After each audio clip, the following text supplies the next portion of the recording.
Upland hunting looks simple from the outside. You're walking, you're carrying a gun, and you're working with your dog. But anyone who's spent enough time in the field knows that's not the full story. The field asks a lot more from your body than most people even think. And if you hunt more than once a week or take multi-day trips, that demand starts to show up pretty fast. So in this video, I want to break down what upland hunting actually demands from your body, why fatigue shows up when it does, and how to think about preparing for it the right way. Now, I'm not here to teach you how to shoot. I'm not here to tell you how to handle your dog. There's a lot of other experts for that. What I do understand, though, is movement, physical preparation, and what long days in the field demand from you, the hunter or handler, probably both. And the more time I've spent hunting, the more obvious it's become to me that a lot of hunters prepare their dogs year-round, as you should, but never really think through what the field is asking from you. So let's break this down simply. There are 5 real demands from the field. Demand 1 is long, steady movement. First, upland hunting is sustained movement. Depending on the day and terrain, you may cover 5 to 8 or more miles. That means hours of steady output, not sprinting, not one hard burst, just sustained work throughout the day. That matters because the aerobic system is doing a lot of the heavy lifting here. If that system is underbuilt, fatigue shows up earlier than it should, and that could cut your hunt short, or your week short, or your trip short, or your season short. Demand 2, uneven terrain. Second, the ground is rarely even.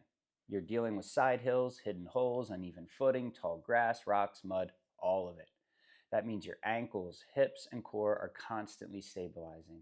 And that kind of low-level work adds up over time. Demand 3 is load carriage. That's the load, right?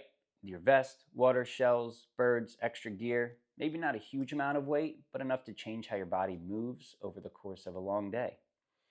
Load shifts your posture, changes what your hips and low back have to do. And after a few miles, you'll feel it. Demand 4 is repeated hunts in a short window.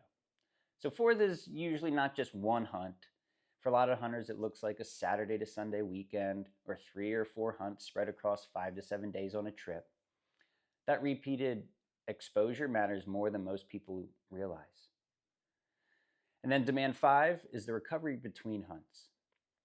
This is the part most people skip over. A lot of hunters focus on whether they can get through one day. The better question is whether they can feel strong again by the next hunt. That could be the following day, could be in a few days, could be in a week or a month. What actually wears hunters down? When hunters start feeling heavy legs, tight hips, low back fatigue, or just a general drop in energy, I usually think about these 3 things. First, there's a small aerobic base. If the engine is small, everything costs more. Second is low load tolerance. If your body is not used to carrying the gear over distance, the field's going to expose that. And third is poor recovery.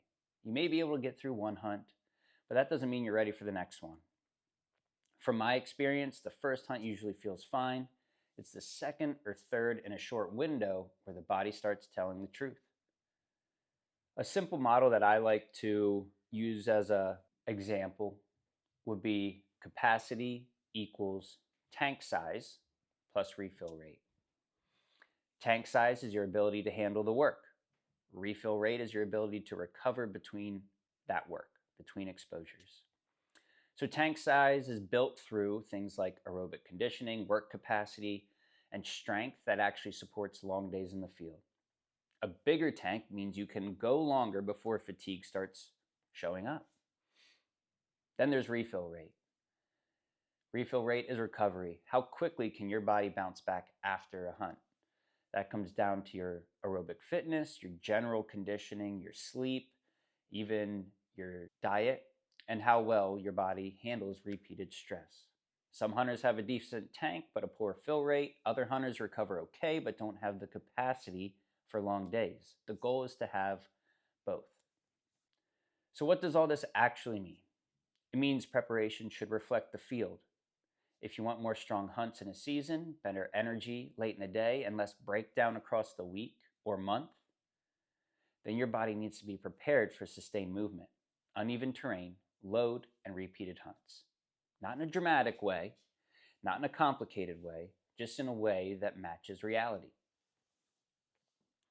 If this kind of breakdown is helpful, I'm going to keep making more videos around the physical side of upland hunting, how to think about preparation, and what actually improves durability through a season.